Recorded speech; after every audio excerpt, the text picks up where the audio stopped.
Hello again. This is like your high school gym teacher showing you some classic Michael Jordan moves or Kobe Bryant drives to the basket. I can't play Hendrix's style, but I've always liked the ballad side or the Little Wing, Wind Cries Mary. In this case, I was just trying to hit a few licks out of Electric Ladyland.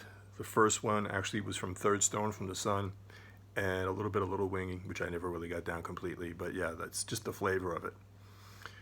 He comes out of the Curtis Mayfield school, so if you ever listen to any of the old Curtis Mayfield and the Impressions recordings from maybe the early and mid-60s, Curtis Mayfield usually played a Strat, and he had that kind of, instead of just playing a D minor, for example, that way, it would be like,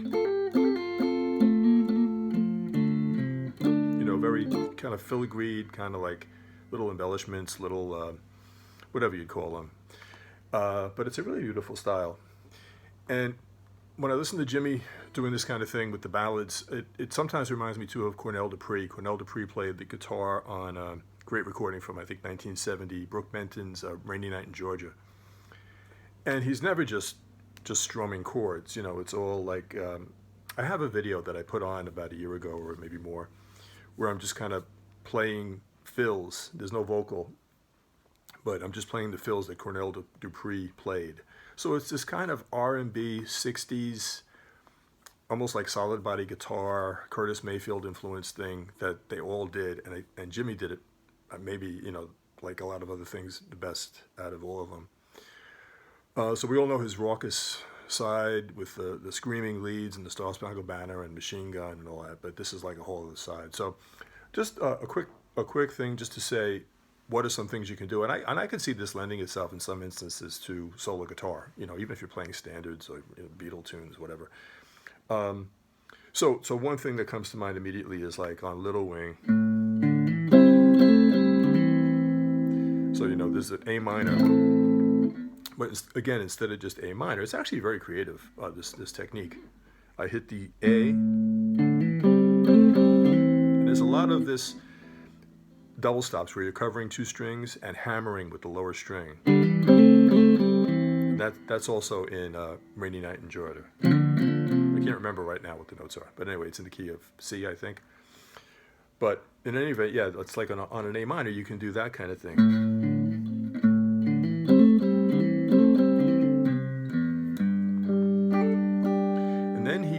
He had large fingers, long fingers, but he would grab the G, play the G by itself, and then play the first three strings, which gives you along the way the open third string. I'm borrowing the first two. So, some people can't even do that. I used to be able to do it more when I was younger, but now the joints are not cooperating as much. But yeah, so like...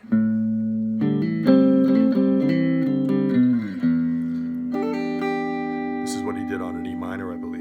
So I'm playing the open sixth string, I'm borrowing the first two strings at the third, and hammering. It's a lot of that, hammering on and off. Yeah, so another thing on the minor would be, it's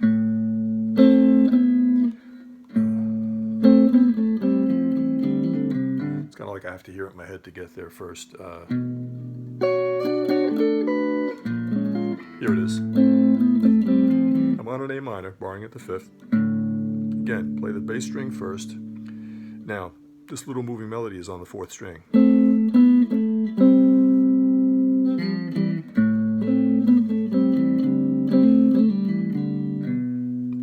Okay, something along those lines. It's hard for me to jump into the middle of the Little Wing thing. This is another one that he uses a lot on Little Wing.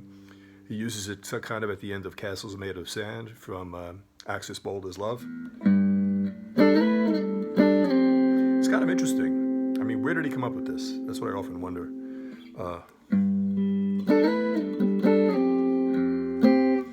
All it is really is the underlying chord is G.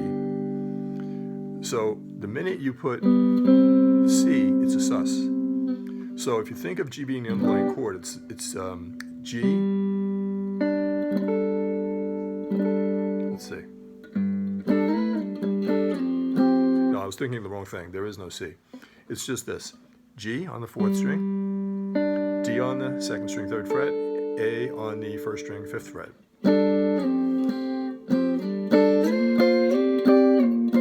It's kind of like the castles made of sand feel. But on Little Wing, it's like. So I wonder where he came up with that. I guess it's outlining a major chord. And what it is if you think of G as the root, the D is the 5th of the chord, and the A on the 1st string is the 9th. I don't know that Curtis Mayfield ever did that, and I'm not sure I heard Cornell Dupree do it. But anyway, what else? Oh yeah, there's the, it's hard to do up here, but that's where it is in Electric Ladyland. You know, this C shape.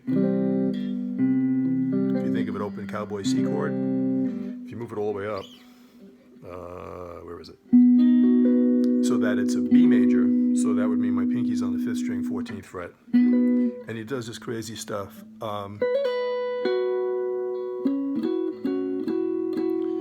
And he's throwing in the 14th fret on the 4th string, which is actually another sus. It would be like a B major sus4.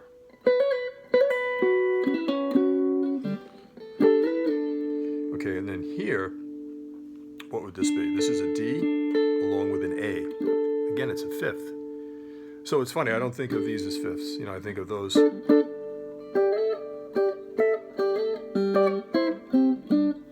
But yeah.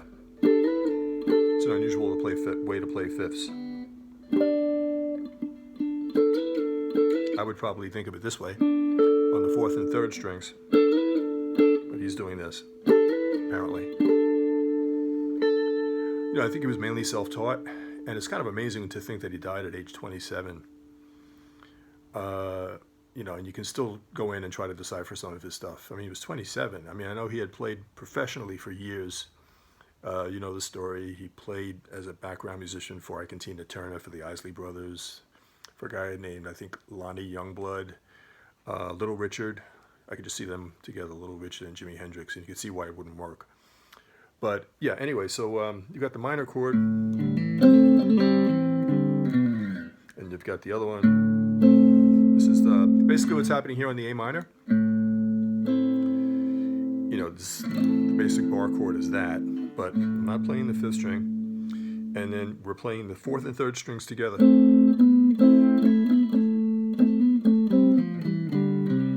Okay, and you've got this thing. Of course, you got the octaves. It's so scratchy on this guitar, I'm not sure why, but...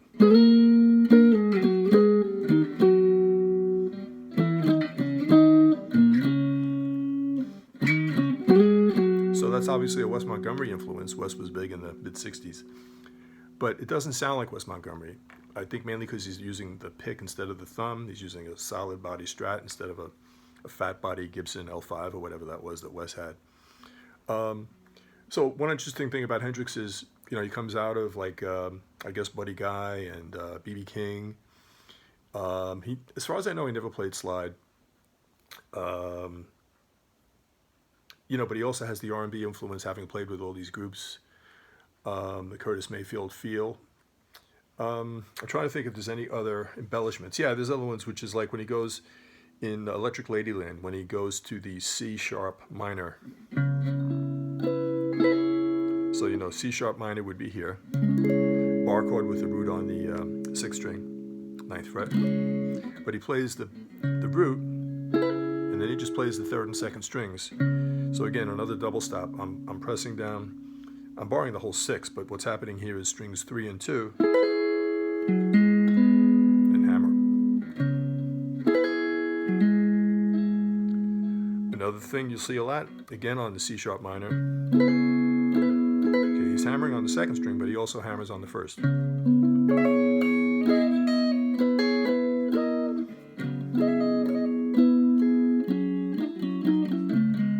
So you can have fun. You can kind of like grab one from Little Wing, grab one from Electric Ladyland, put them together. I think there are lessons on YouTube from other people teaching how to do Little Wing. I mean, it's been published a lot. It's probably been in guitar magazines over the years. But yeah, the lyrical feel. And then, you know, he does nice little things like with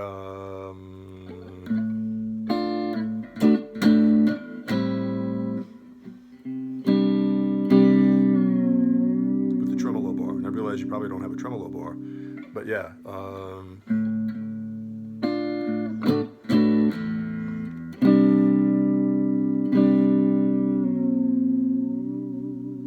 You know, and that chord at the beginning of Third Stone from the Sun is nice. It's an E. I think it's an E6.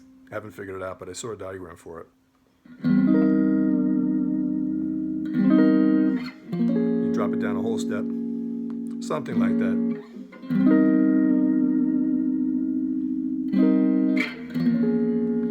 And then, you know, it's funny looking at his stuff because you see he does things that a lot of other guitar players don't do. Like he uses open strings a lot. There's a part on Third Stone shortly after those chords where it's... And for the first few double stops there, it's the open first string. So we've got this fourth, string 3, fret 7, string 2, fret 8, and I'm playing it along with the open first.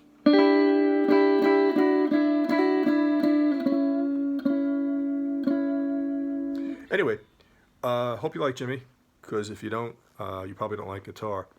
But I appreciate you watching. Again, this is like the, you know, I don't know, the shop teacher trying to show you how to build a Mercedes. It's just not going to happen because I can't play like him. Stevie Ray Vaughan came pretty close. The only thing I never heard Stevie Ray do as well was the feedback thing. Like the feedback that came into like Star Spangled Banner and Machine Gun and some of that great stuff.